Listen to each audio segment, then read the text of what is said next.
Ukraine के राष्ट्रपति Vladimir Zelensky जंग को खत्म करने के लिए बार बार नाटो और अमेरिका से यूक्रेन के आसमान को नो फ्लाई जोन घोषित करने की मांग कर रहे हैं।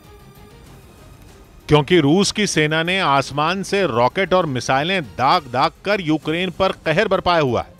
यही वजह है कि यूक्रेन के राष्ट्रपति ने नाटो से यूक्रेन का आसमान बंद कराने की मांग उठाई है, ताकि रूस के हवाई हमलों पर नकेल कसी जा सके और यूक्रेन को उसके कब्जे से बचाया जा सके। नो फ्लाई जोन आसमान का वो इलाका होता है जहां हवाई जहाजों के उड़ने पर बैन होता है।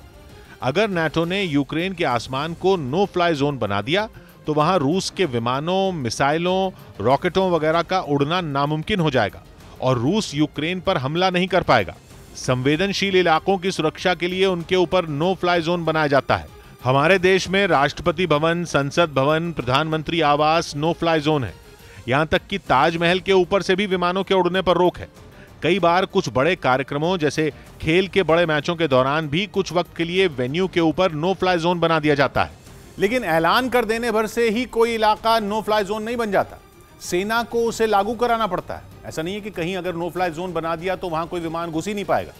कई बार ऐसा होता है कि नो फ्लाई जोन में भी ड्रोन, हेलीकॉप्टर या हवाई जहाज घुस जाते हैं, लेकिन इसलिए सेना को आसमान पर नजर रखनी पड़ती है।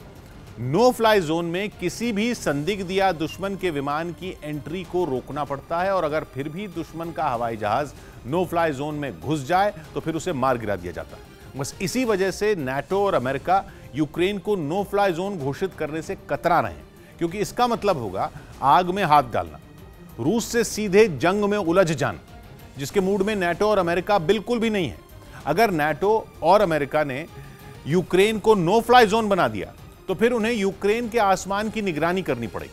अपने विमानों को यूक्रेन के आसमान में तैनात करना पड़ेगा, उसकी हिफाजत करनी होगी। और अगर रूस के विमान या मिसाइलें यूक्रेन के आसमान में दाखिल हुई तो नाटो और अमेरिका को उन्हें मार गिराना भी पड़ेगा।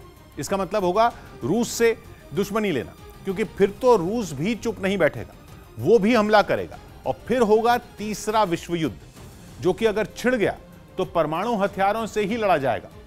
पुतिन तो इसकी चेतावनी भी दे चुके हैं और अकेले अमेरिका और रूस के पास ही दुनिया के 90% परमाणु हथियार हैं। तो सोचिए कि ये जंग कितनी बड़ी तबाही ला सकती है।